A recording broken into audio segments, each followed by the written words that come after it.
Well, hello everyone, Texie88 here and welcome to another review. Now I'm taking a look at Roland on the Run for the Amstrad CPC. And it's by the rather infamous Amsoft, and my understanding is it's by the same people who programmed the rather woeful Bridget, which I reviewed a while back, and is one of the Amstrad CPC's more infamous games, which of course is thrilling me immensely. And yes, I am being sarcastic, because I still remember how awful my experience with Bridget actually was, and something by the same people is not exactly filling me with joy. So, greater than accelerate the train, less than decelerate the train, Z jump from train to first line of traffic, X jump from first line of traffic to second line of traffic, and C jump from second line of traffic to road hideouts. Oh boy. So according to what I've can ascertain, it's essentially a Frogger clone in which you take control of the titular Roland and who's escaped from prison needs to cross a road in order to get to the safety where presumably he'll be free from any chance of getting rearrested or something along those lines. Yes, this was actually a request. The game appeared in Novabug's live stream on the 30th of January 2021. It was an Amstrad live game testing stream, and he and YouTuber Pete Walker all asked me to review it. So here we are. God, I'm dreading this. I really am. Press any key to continue.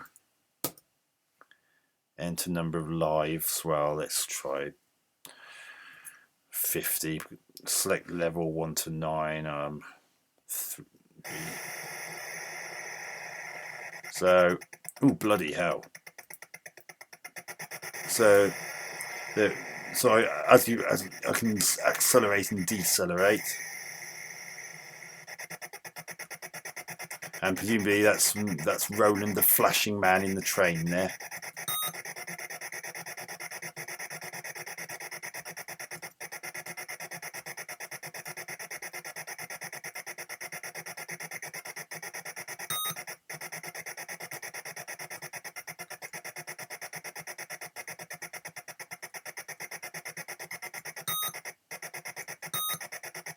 Okay, so I'm getting people gradually into the...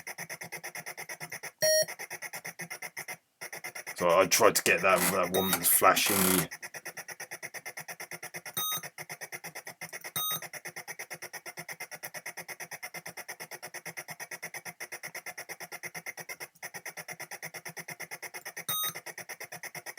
Well, it's not, for some reason, it's not getting any of the ones on the first row of traffic to flash. Oh, now it is.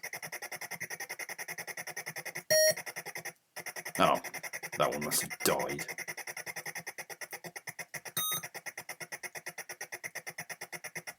Oh, these controls absolutely whack.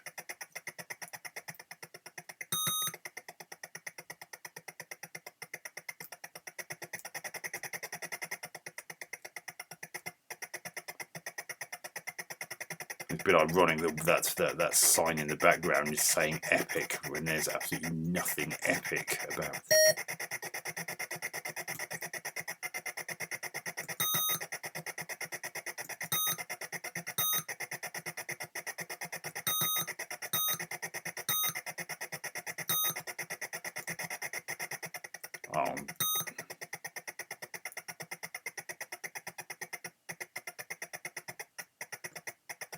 Yeah, finally managed to get one into the opposing traffic.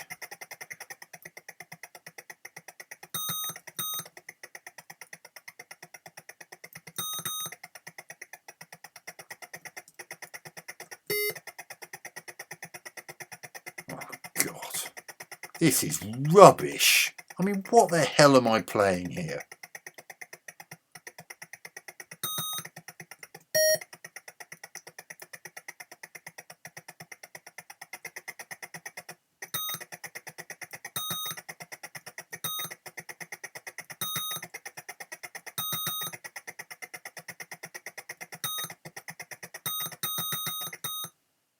Oh, God. I mean, getting them from the train to the first row of traffic's all right, but the second bit and actually getting them to safety on the in the foreground is much easier said than done, because the line of traffic is going by so fast it's nigh on impossible to time it correctly. And 50 again, I think. Let's try a lower one, see if that makes any difference.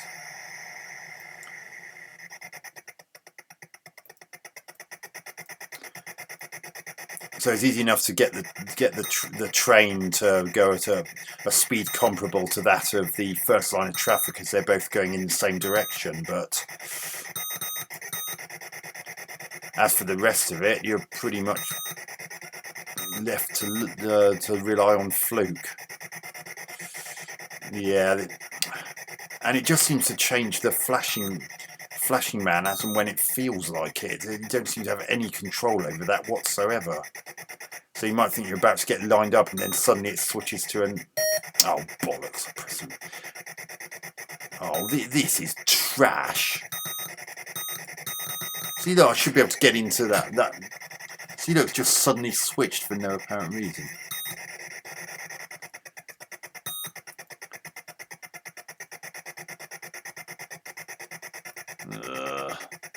I'm not enjoying this. Even Bridget's more playable than this, and that's saying something. Yeah, I thought I managed to line that flashing one on the first row of traffic up with one of those lorries on the second row, but apparently not. People watching probably haven't got a clue what's going on. But basically, the one... I have no control over which one starts to flash and when. It chooses that all by itself.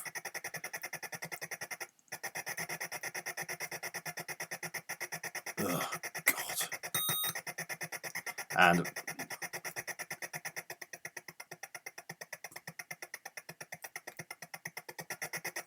see, look at this. This is absolutely good. Oh, damn it, I lost that one that was flashing in that first row of traffic. It's totally reliant on luck. Oh, great, now I can't seem to... Oh, now it is. I was just going to say, it seemed like I couldn't accelerate the train fast enough to be able to catch up with the only space that could contain a person. I mean, graphics are nice and colourful, and the speed is pretty good. But unfortunately, this speed is also one of the things that makes this game unplayable, especially once you're trying to transition a flashing person that's in one of the lorries in the vehicles going from left to right to one of the ones in the next row of traffic along, where it's going so fast you've got no chance. Ah, got one. Oh, dearie me. I got 3 in that one. Oh, what? One more go. I don't know why I'm...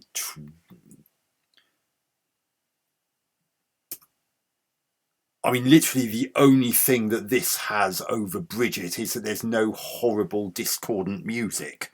Apart from that, this game has little to nothing going for it whatsoever. Oh, let's see what 9's like.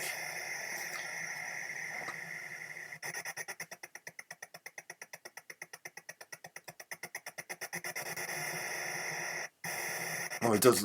Oh, it seems to be a case of the higher the number, the the slower the traffic in the foreground goes. So that's how I actually picked the difficulty level of 9 this time, which I thought would be the hardest, but I think that it's a case of 1 being the hardest and 9 being the easiest. That's what it seems to be, judging by this, because look how slow that row of traffic in the foreground's going now. The problem is that actually maybe it's not making. Actually, maybe I misinterpreted that. I mean, look at this. I actually can't see any difference between the 3 different difficulty settings I've picked for this review. I mean, I don't even know if I actually got someone in safely across. Oh, balls.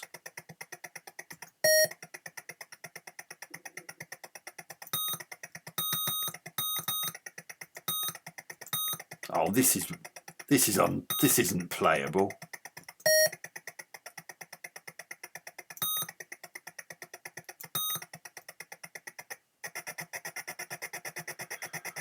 No, this isn't playable in the slightest.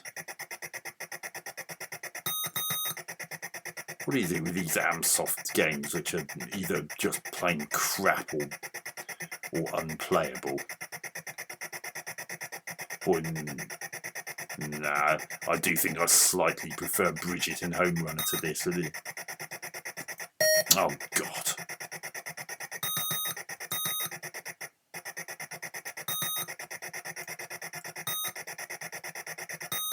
Oh, this is bollocks. I can't figure it out at all. So that's Roland on the run for the Amstrad CPC. What a total train wreck of absolute garbage. Graphics are nice and colourful and they move fast, but in many respects the speed is actually its worst enemy, because the timing when you transition from the first row of traffic to the second is nigh on impossible to judge properly. You'd have to be totally reliant on luck, and you can't really use skill. Especially as you never know when the flashing man is suddenly gonna change just as you're about to press. And that will completely throw your timing off and needlessly kill someone. You sound. Well, it's got a nice sound for the train. The beeping when you transition from one row to another, a little bit annoying, but I guess it shows that something's happened, and I don't think Amstrad owners would have accepted it not playing any sound for that kind of thing. And it's an early-ish game anyway, so 1984 I think it was.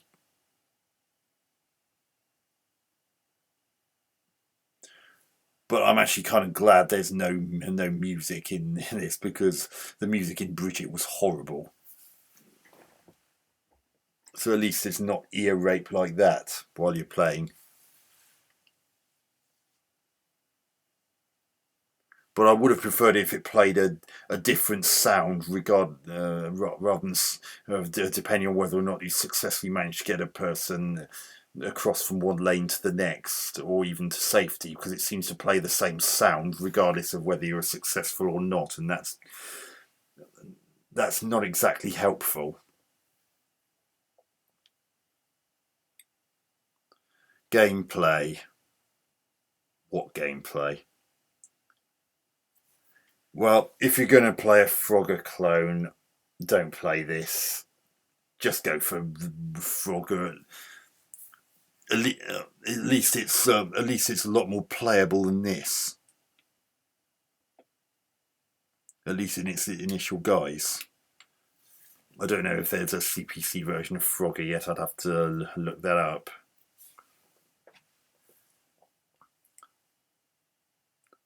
But the way that there's no smooth transition of graphics from one row of traffic to the next, it's very reminiscent of a handheld LCD game. You expect that kind of jerkiness of motion from one of those, not a computer game. And as I said, whilst discussing the graphics, a lot of it goes too fast for its own good. I mean, trying to transition from the first row of traffic to the second is nigh on impossible. And similarly, trying to transition from the second row of traffic to one of the safe parts. I mean, that's foreground traffic and the foreground verge where you need to get to each incarnation of Roland 2 goes by so fast that it's nigh on impossible to time anything correctly. It's totally reliant on luck. And with everything, and with all the transitioning playing the same sound, regardless of whether the transition was successful or not, it doesn't really communicate anything. So no, I'm not really that impressed with Roland on the Run. And I think I'm going to give it a paltry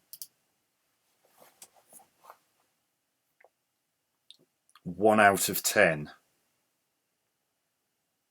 I'm sorry, Amsoft, but this game's just an unplayable mess, and I can't imagine anyone getting a huge amount of enjoyment out of it.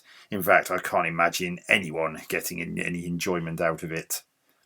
So anyway, I hope you enjoyed that review. Catch you on another one soon. Texie88 out.